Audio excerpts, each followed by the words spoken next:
کہ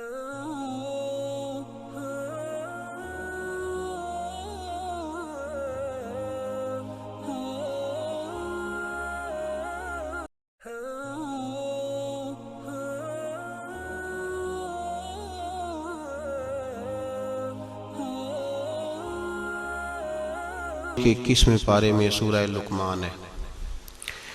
جناب لقمان علیہ الرحمہ نبی نہیں تھے، اللہ کے نیک بندے تھے۔ حضرت داؤد علیہ السلام کی انہوں نے صحبت پائی تھی۔ رنگ کالا تھا، ہونٹ موٹے تھے، لیکن اللہ تبارک و تعالی نے حکمت اور دانائی بڑی عطا فرمائی تھی۔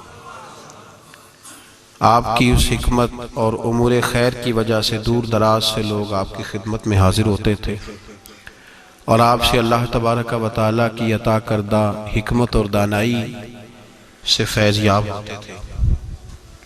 حضرت لقمان نے اپنے بیٹے کو کچھ نصیحتیں فرمائیں۔ اپنے بچے کو انہوں نے کچھ چیزوں کے بارے میں تربیت دی۔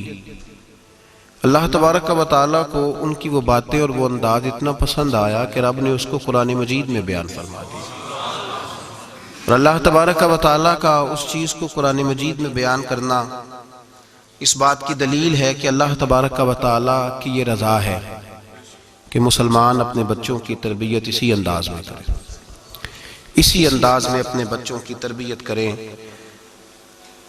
یہ عنوان اور یہ باتیں ماں اور باپ کو سیکھنی چاہیے، بلکہ ہمارے بعض بزرگ تو فرماتے ہیں کہ جس بیٹے اور بیٹی کا نکاح کرنے کا ارادہ ہو، اس کو جہاں اور ان کی ضرورت کے مسائل سکھائے جائیں وہاں انہیں سورہ لقمان کی ان آیات کی ضرور ان تک پیغام پہنچایا جائے، تاکہ انہیں پتہ ہو کہ کس نہج پر، کس بنیاد پر اور کس طریقے سے ہم نے اپنے بچوں کو اللہ تبارک و تعالیٰ کی رضا کے مطابق ڈھالنا۔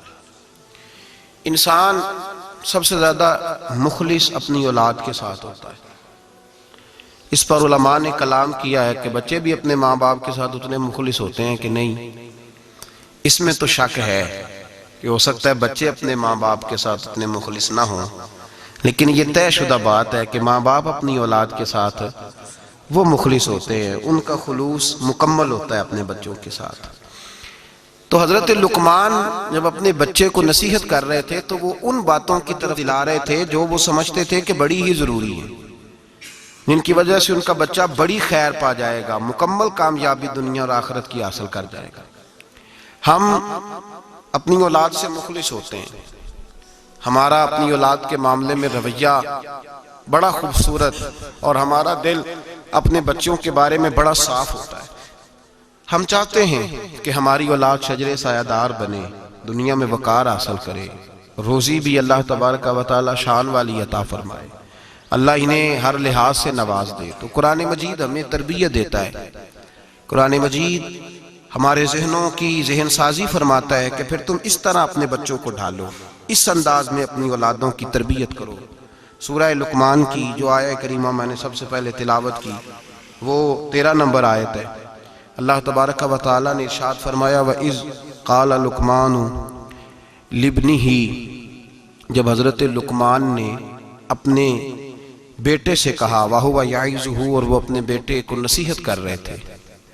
سب سے پہلے انداز کیا اختیار فرمایا، یا بنیا، اے میرے بیٹے۔ لفظوں میں حسن دیکھیے، اے میرے۔ ہمیں جب اپنی اولاد سے ناراضگی ہوتی ہے تو ہم ایک خطبہ پڑھتے ہیں، اس خطبے میں اپنی نیکیاں اور اولاد کی نالائکیاں گنواتے ہیں، سمجھانے کا انداز اختیار نہیں کرتے جاہو جلال میں۔ اور بعض اوقات معاذ اللہ تعالیٰ کچھ ایسے بھی لوگ ہوتے ہیں جو گالی بھی دیتے ہیں، سخت سست بھی کہتے ہیں، لفظوں کی حرمت کا پاس نہیں کرتے، اور وہ خطبہ وہ آدھے گھنٹے کا ہو، 25 منٹ کا ہو، وہ دے کے ہم نکل جاتے ہیں، ہم نے بڑا ستایا ہے تم نے۔ لیکن ہم کسی موقع پر بھی اس پھول کو جڑی بوٹی سے علیحدہ کرنے کی کوشش نہیں کرتے۔ ہم جو انداز ہونا چاہیے وہ انداز ہم اختیار۔ کب ایسا ہوا ہے کہ ہم نے بچے کو بلایا ہو، اس کو اپنی شفقت کی چادر کے نیچے بٹھایا ہو، پھر اس کو ہم نے نصیحت کی ہو؟ اور اگر ہم کبھی نصیحت کرتے بھی ہیں تو وہ دنیا داری کی نصیحت ہے، وہ مال دولت جمع کرنے کی نصیحت ہے، وہ زمانے میں اونچا مقام پانے کی نصیحت ہے۔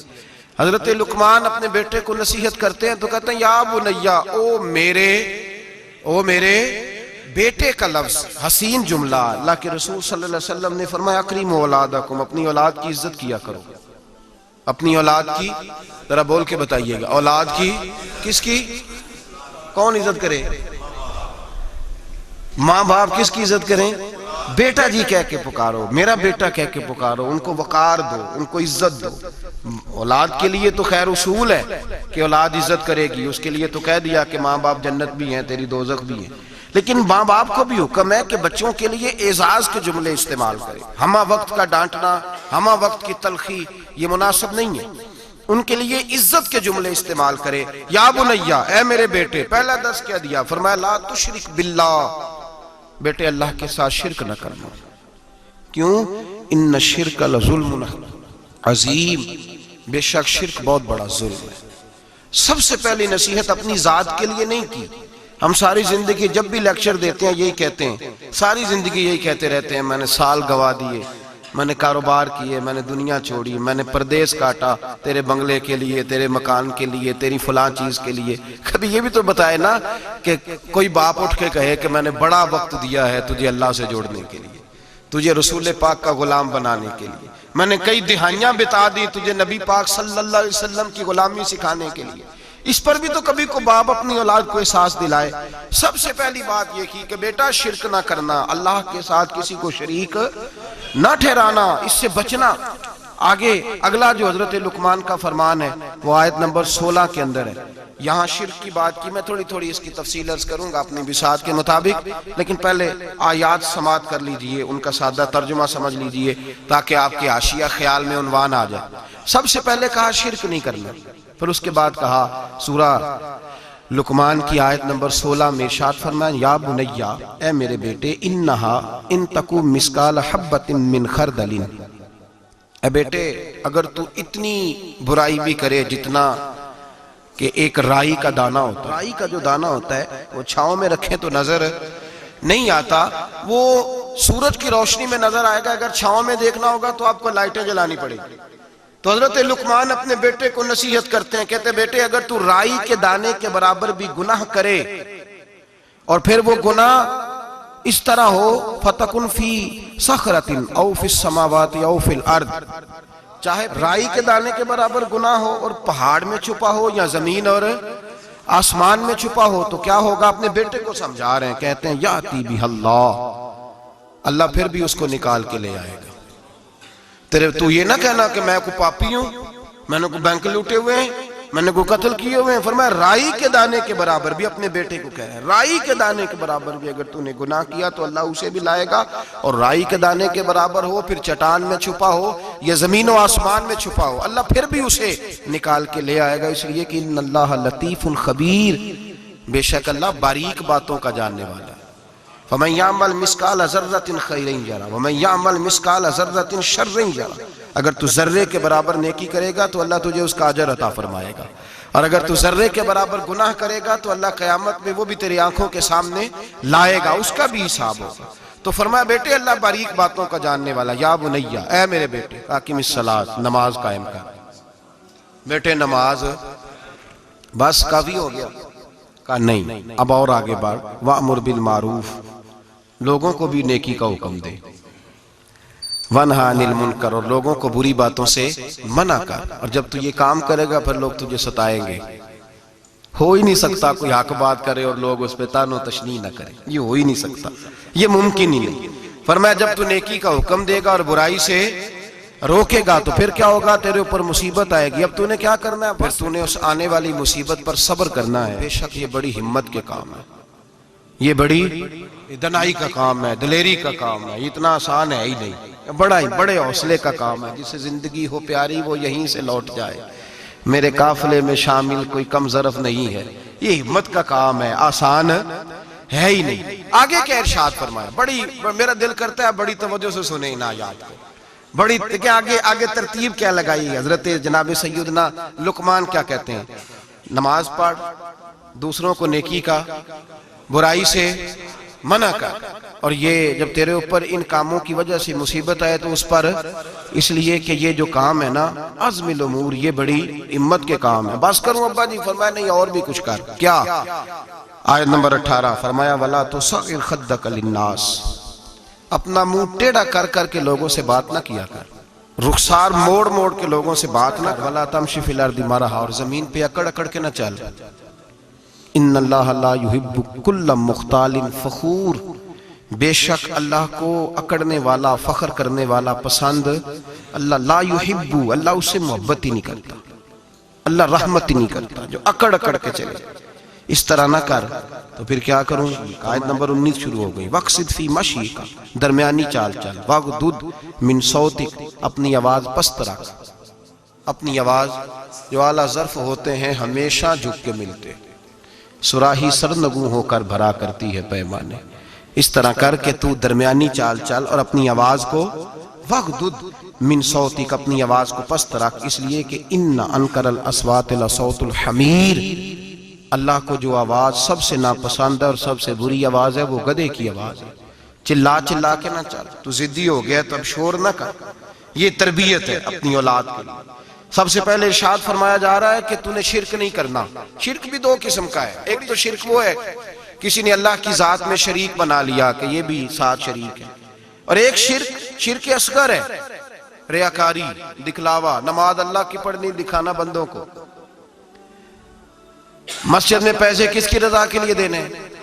تو اعلان کرانے کا کیا مقصد ہے کہ ختم کے موقع پر، سال ثواب کے موقع پہ کھڑے ہو کے اعلان ہوتا ہے 1 لاکھ قرآن پاک پڑھا گیا ہے، 10,000 درود شریف پڑھا گیا ہے، اور جوئی صاحب نے نا جی 50,000 روپیہ مسجد بھی دیا ہے، یہ شرک ہے، یہ شرک اصغر ہے، یہ میرے رسول پاک نے منع فرمایا ہے۔ صحیح بخاری میں لفظ ہے، نبی رحمت صلی اللہ علیہ وسلم شہدائے احد کے مزاروں پہ کھڑے تھے، تو وہاں کھڑے ہو کے اللہ کے رسول نے فرمایا میرے ذہن سے فکر نکل گئی ہے، میری امت قیامت تک شرک نہیں کرے گی، اب یہ مشرک نہیں ہوں گے، بت نہیں پوجیں گے، یہ دوسرے معبود نہیں بنائیں گے۔ تو حضور فکر کس بات کی ہے؟ فرمایا یہ ریاکاریاں کریں گے، دکھلاوے کریں گے، تصنع بناوٹ کریں گے، یہ اللہ کی عبادت میں اوروں کو شریک ٹھہرائے۔ میرے دوستو یاد رکھو، سب سے پہلا حکم حضرت لقمان اپنے بچے کو دے رہے ہیں اور بتا یہ رہے ہیں کہ بیٹے اللہ والا بن جا، بیٹے اللہ سے جڑ جا، شرک نہ کرنا، شرک بہت بڑا ظلم ہے۔ میرے بھائی سب نے مفسرین نے اپنی اپنی بات لکھی، میرے استاذ گرامی یہاں فرمایا کرتے تھے، بھائی اگر تو دنیا میں اپنے بیٹے کو دھوپ میں بیٹھا دیکھے تو تیرا دل پھٹ جاتا ہے، یہ دھوپ میں کیوں بیٹھا ہے؟ اس کو شرک سے بچا، شرک اکبر سے بھی بچا، اصغر سے بھی بچا، خفی اور جلی دونوں قسم کے شرک سے بچا۔ دنیا میں تیرا بیٹا دھوپ میں ہو تجھ سے برداشت نہیں ہوتا، بتا اگر تیرا بیٹا جہنم میں گیا تو تجھے کیسے برداشت ہوگا؟ آگ میں جلتا ہوا تجھے، اسے اللہ سے جوڑ دے، اسے رسول اللہ صلی اللہ علیہ وسلم کا غلام بنا دے۔ میرے نبی کریم سید عالم صلی اللہ علیہ وسلم نے فرمایا جب تیرا بیٹا 7 سال کا ہو جائے تو اسے مسجد لے کے جا، 3 سال تک لے کے جا مسجد، 10 سال کا نماز نہ پڑھے تو سزا دے، 3 سال تک خود اپنے ہاتھوں سے ٹریننگ دے، اسے مسجد لے جا، آداب مسجد بتا، اسے نماز سکھا، تو خود لے کر کے جا، بھیجنے کا نہیں کہا۔ فرمایا جب بچہ 7 سال کا ہو جائے تو اسے مسجد، بڑی محنت کرتے ہیں ہم بیٹے کو بنگلہ دینے کے لیے، بینک بیلنس دینے کے لیے، دن رات ایک کر دیتے ہیں، خدارا سے نمازی بنانے کی بھی محنت کرو۔ حضرت بابا فرید الدین گنج شکر رحمت اللہ تعالیٰ علیہ کی اماں کہتی ہیں جب میرا بیٹا پیدا ہونے والا تھا تو میں رب کی بارگاہ میں دعا کرتی تھی، اللہ اگر تو مجھے بیٹا دے تو اس طرح کا دینا بیٹا میرا ہو پر بندہ تیرا ہو، اے اللہ اگر بیٹا دینا تو اس طرح کا دینا، میرے اللہ اس طرح کی مجھے اولاد دینا کہ دودھ وہ میری چھاتی سے پیے پر شکر تیرا ادا کرے، اے اللہ اگر بیٹا دینا تو اس طرح کا دینا کہ قوت روٹی روزی وہ زمین پہ کھائے لیکن اسی زمین پر وہ تیرے دین کا سپاہی بھی بنے، وہ مجاہد فی سبیل اللہ بھی بنے۔ حضرت بابا صاحب کہتے ہیں مجھے شکر پسند تھی، اماں بڑے جتن کرتی ہے بیٹے کے لیے، بڑا کچھ کرتی ہے، وہ بیٹے روٹی ٹائم پہ کھانا فلاں کا، کہتے ہیں مجھے شکر پسند تھی، میری اماں سردیوں کے ٹھنڈے موسم میں اٹھ کے میرے لیے پانی بھی گرم کرتی، مسلح بھی بچھاتی اور پھر ایک پڑیا شکر کی بنا کے میرے مسلح کے نیچے بھی رکھتی، کہتی بیٹا نماز پڑھیں تو اللہ شکر دیتا ہے۔ آپ فرماتے ہیں میں روز نماز کی 5 نمازوں کے وقت مسلح اٹھاتا تو پڑیا شکر کی ملتی، سکول اور مدرسے کے میں اپنے کلاس فیلوں کو بھی کہتا نماز پڑھو بڑی پیاری شکر ملتی ہے، کہتے ہیں میں روز شکر کھاتا۔ ایک سویرے فجر کی نماز میں اماں نے وضو تو کرایا، مسلح بھی بچھایا، پر دیہات کی وہ سادی بی بی جس کا سارا کام بھی خلوص پہ مبنی تھا، جو آکسفورڈ سے پڑھی ہوئی تو نہیں تھی لیکن آداب ممتا اسے سارے آتے تھے، جو کسی یونیورسٹی کی سند یافتہ تو نہیں تھی لیکن بیٹے کے ساتھ کس طرح کا رویہ اختیار کرنا ہے یہ سارا اسے پتا تھا۔ کہتے ہیں سادی اماں نے سارے کام کیے لیکن شکر رکھنا بھول گئی۔ بابا صاحب کہتے ہیں میں نماز پڑھنے لگا تو ماں نے یہ بھی بتایا تھا کہ نمازی کے آگے سے نہیں گزرتے، نمازی کے آگے نہیں ہوتے۔ اب اماں کہتی ہے میں مجبور ہوں، درس بھی میں نے دیا ہے، بھول گئی ہوں، اب شکر رکھنے جاؤں گی تو پردہ کھل جائے گا۔ ایک کونے میں لگ کے ماں روئی، بیٹے کی شفا کے لیے نہیں، بیٹے کی نوکری کے لیے نہیں، بیٹے کے اچھے مستقبل کے لیے نہیں، ماں روئی، آنسو بہے تو کہتی کیا ہے، اے اللہ میں اسے اپنے آگے جھکانے کو جتن تھوڑی کرتی تھی، تیرا بنانے کا جتن کرتی تھی۔ اے اللہ مہربانی فرما، میری پردے داری کر، اگر راز کھل گیا تو میرا فرید نماز نہ چھوڑ جائے۔ بابا صاحب کہتے ہیں اماں تڑپتی رہی اور میں نے نماز پڑھ کے مصلی اٹھایا، پہلے پڑیا ہوتی تھی اب تو پورا دریا شکر کا بہ رہا ہے۔ فرماتے ہیں میں نے وہ اٹھائی، شکر کھائی اور میں نے چیخ کے کہا اماں جلدی آج بڑی لذیذ ہے، آج شکر کوئی انوکھی ہے، اور آج تو کمال شکر دی ہے میرے اللہ نے، ایک پڑیا کی جگہ پورا دریا بہ رہا ہے۔ بابا صاحب رحمت اللہ علیہ فرماتے ہیں میری اماں آئی اور میری اماں نے بازو کھولے تو ماں کی ممتا ہی بتاتی ہے کہ اللہ کی رحمت کس طرح کی ہوتی ہے۔ کہتے ہیں میں نے اماں کے سینے سے لگا تو اماں رو کے کہنے لگی بیٹے پہلے میں شکر دیتی تھی، آج شکر بنانے والے نے شکر عطا فرمائی ہے۔ ساری زندگی پیشانی سے سجدے کا نور نہیں گیا، ساری زندگی وہ لذت عبادت نہیں گئی، اس لیے کہ استاد نے ڈنڈے سے نمازی نہیں بنایا تھا، اس لیے کہ پیر صاحب نے یہ کہا کہ نمازی نہیں بنایا تھا کہ نماز پڑھو گے تو روٹی میں برکت ہو جائے گی، اس لیے کہ علامہ صاحب کا وہ بات سن کے ہم نمازی نہیں بنے تھے کہ جس نماز میں بتایا جاتا ہے کہ بیماریاں ختم ہو جائیں گی نماز پڑھنے سے۔ اماں نے رب سے جوڑنے کے لیے نمازی بنایا تھا۔ ساری زندگی بابا صاحب کہتے رہے اٹھ فریدہ ستے آ، چاڑو دے مسیح، چل ہن اٹھ فریدہ ستے آ، چاڑو دے مسیح، او تو ستے ہیں رب جاگدا تیری ڈاڈے نال پرید۔ ساری زندگی نماز کی ٹریننگ دینا، اپنے بچوں کو اپنے رب سے جوڑنا، اپنے بچوں کو اللہ کے ساتھ ان کا تعلق بنانا، ان کو رب والا بنانا، انہیں رسول پاک کا غلام بنانا، یہ ڈیوٹی ہے ماں باپ کی۔ ماں باپ اپنے بچوں کے سینوں میں اللہ کی محبت داخل فرمائے۔ میرے نبی کریم سید عالم صلی اللہ علیہ وسلم نے ہمیں جن چیزوں کے بارے میں تلقین کی ان میں سے ایک یہ ہے کہ اپنے بچے کو نمازی بناؤ، انہیں مسجد لے کر کے جاؤ، انہیں پیغام اللہ کے دین کا پیغام خود سکھاؤ۔ شرک کے بعد جو ارشاد فرمایا وہ یہ ہے کہ چھوٹا سا گناہ، یا بنیا ان تکو مثقال حبۃ من خردل فتکن فی صخرۃ او فی السماوات او فی الارض، بیٹے چھوٹا سا رائی کے دانے کے برابر بھی گناہ اگر تو کرے گا، اور وہ گناہ چاہے پہاڑ کے پیچھے ہو چاہے زمین و آسمان میں چھپا ہو، اللہ اسے بھی چھوٹے چھوٹے گناہ سے۔ مثالیں بہت ساری ہیں لیکن سادی سی بات ہے نا، میرے نبی کریم سید عالم صلی اللہ تعالی علیہ وآلہ وسلم نے فرمایا ہے کہ مومن بزدل ہو سکتا ہے، مومن کاہل ہو سکتا ہے، کنجوس ہو سکتا ہے، لیکن مومن کبھی جھوٹا نہیں ہوتا۔ نبی پاک صلی اللہ علیہ وسلم فرماتے ہیں جب تو جھوٹ بولتا ہے تو اتنی بدبو نکلتی ہے کہ تیرے کرامن کاتبین چھوڑ کے پیچھے کھڑے ہو جاتے ہیں، اتنی بدبو نکلتی ہے تیرے وجود سے۔ تربیت ہی ہے نا۔ محبوب سبحانی، غوث سمدانی، شیخ عبد القادر جیلانی، اماں کیا کہتی ہے؟ اماں کہتی ہے عبد القادر میں تجھے بغداد پڑھنے بھیج رہی ہوں لیکن ماں کی یونیورسٹی کا پہلا سبق بھی یاد کر لے، بیٹا دیکھنا تیری زبان سے کہیں جھوٹ نہ نکل جائے، تو حسن کا پوتا اور حسین کا نواسہ بنتا ہے، ایسا نہ ہو کہ تو سادات کرام کی سفید چادر پر کوئی دھبا لگائے، بیٹے تیری زبان سے جھوٹ نہ نکلے۔ بڑی مشہور بات ہے نا، حضرت غوث اعظم کی اماں نے 100 دینار سی دیا ہے، ڈاکو رستے میں مل گئے، تیرے پاس کیا ہے؟ کہا 100 دینار ہے۔ وہ کہتے ہیں چور تھے، ہمیں تو بڑی دور بیٹھا پیسہ بھی نظر آ جاتا تھا، پر عبد القادر کے سارے کپڑے ٹٹولے پر ہمیں 100 دینار نظر۔ پکڑ کے لے گئے سردار کے پاس جو ڈاکوؤں کا بھی سردار ہے، اس کو کہا یہ بچہ کہتا ہے جی میرے پاس 100 دینار ہے پر نکلتا نہیں۔ وہ کہنے لگے بیٹے جس کے پاس پیسے ہوتے ہیں وہ بتاتا تو نہیں، تو تیرے پاس ہیں بھی نہیں تو کیوں شور کر رہا ہے؟ تو آپ کہنے لگے ہیں میرے پاس۔ کدھر ہیں؟ یہ غور کیجیے۔ اماں کہتی ہے بیٹے تم نے جھوٹ نہیں بولنا، کہتے 100 دینار یہاں سیا ہوا ہے۔ ڈاکو کہنے لگا تھے تو نظر کیوں نہیں آتے؟ تو غوث اعظم جیلانی کہنے لگے میرے پاس ہیں، تمہیں نہیں نظر آئے تو علیحدہ بات ہے۔ کہا کدھر ہے؟ تو یوں کھول کے دکھایا اپنا کرتا بٹن کھول کر، یہ سیے ہوئے ہیں۔ ڈاکوؤں کے سردار نے دیکھا تو پیسے تو اپنی جگہ تھے، بیٹے کا چہرہ دیکھنے لگا، کہنے لگا چھوٹے سے بیٹے لوگوں کے پاس ہوتے بھی ہیں تو ڈاکہ پڑ جائے، لوگ چھپانے کی کوشش کرتے ہیں، تو نے ظاہر کیوں کیے؟ تو حضرت غوث اعظم کی سچی زبان، چہرے پہ اطمینان کی روشنی، اور اماں کی یونیورسٹی سے لی ہوئی ڈگری اور باپ کے ادارے سے لی ہوئی سند، حضرت غوث اعظم جیلانی اس ڈگری کا اپنا علم آگے تقسیم کرنے لگے، کہنے لگے سارا کچھ ہو سکتا ہے، عبد القادر کی منہ سے جھوٹ نہیں نکل سکتا، اس لیے کہ میں ماں سے وعدہ کر کے آیا ہوں کہ زندگی میں ہمیشہ سچ بولوں گا، جھوٹ نہیں نکلے گا۔ اور لفظوں کی صداقت تھی، 11-12 سال کی عمر، معصومیت کے جملے ایسے نکلے کہ ڈاکوؤں کا سردار کانپنے لگا، راشہ طاری ہو گیا، پلٹ کے اس کے آنسو نکلے۔ حضرت غوث اعظم چلے تو پیچھے پیچھے چل دیا، کہا تو میرے پیچھے کیوں آ رہا ہے؟ کہنے لگے جس مسجد تم جاؤ گے میں بھی اسی مسجد میں نماز پڑھوں گا۔ اپنے ورکروں سے کہنے لگا تم نے ڈالنے ہیں ڈاکے تو ڈالو، مجھے تو اس کے سچ نے دھو ڈالا ہے۔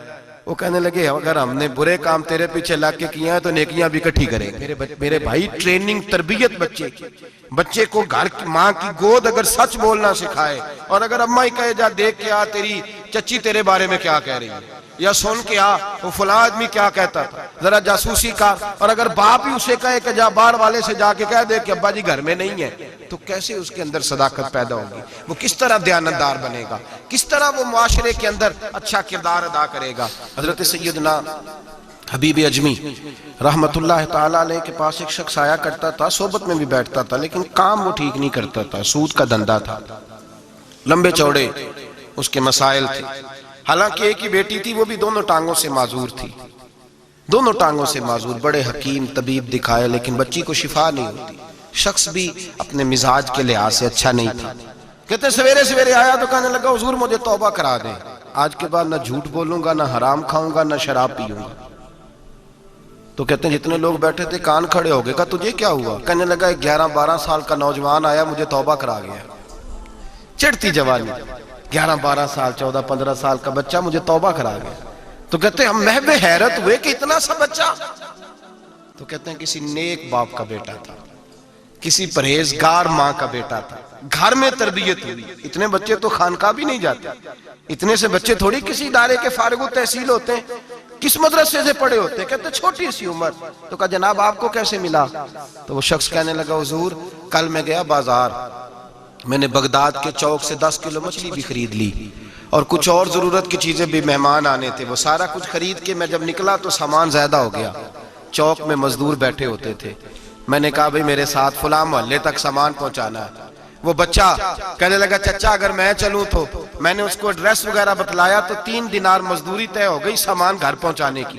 کہتے میرے ساتھ وہ نکلا، اور جب رستہ طے کرنے لگا تو رستے میں گرمی بڑی سخت تھی، ظہر کا وقت تھا، ذرا ہم نے چند قدم اٹھائے، 2-4 گلیاں گزرے تھے کہ اذان ظہر کی آواز آنے لگی۔ تو کہتے ہیں بڑی منت کے انداز میں، بڑی گزارش کے انداز میں میری طرف دیکھا، عمر چھوٹی سی ہے، کہنے لگا چچا اگر اجازت مل جائے تو میں ظہر کی نماز پڑھ لوں۔ کہتے ہیں میں ایک جگہ پھٹے پہ بیٹھ گیا اور گپے کرنے لگا، سامان وہاں رکھا، میں نے کہا پڑھ لے نماز۔ کہتے ہیں بچہ نماز پڑھنے چلا گیا، باقی لوگ دیر سے آئے، وہ نماز پڑھ کے جلدی آ گیا۔ میں نے کہا بیٹے تو جلدی آ گیا ہے؟ کہنے لگا اس لیے جلدی آیا ہوں کہ آپ یہ نہ سمجھے یہ کام چور ہے، میں نے نفل چھوڑ دیے ہیں، فارغ ہو کے پڑھ لوں گا۔ کہتے ہیں سامان اٹھایا، رستے میں گرمی شدت کی تھی، اس کا پسینہ بہنے لگا، میں آگے بڑھا، میں نے کہا بیٹے سامان تھوڑی دیر کے لیے مجھے دے دو، گرمی زیادہ ہے۔ کہنے لگا چچا کسی کا تربیت یافتہ ہوں، کسی نے ٹریننگ دی ہے، کہا ماں باپ نے کہا تھا حرام لقمہ گھر نہ لانا، کہا بات کیا ہوئی؟ کہنے لگے میں آپ کو نہیں دے سکتا، اس لیے کہ 3 دینار مزدوری گھر پہنچانے کی طے کی ہے، اگر آپ اٹھائیں گے تو پھر میں پیسے پورے نہیں لوں گا۔ دامان نے توکل کی یہ خوبی ہے کہ اس پر پیوند لگے ہوتے ہیں پر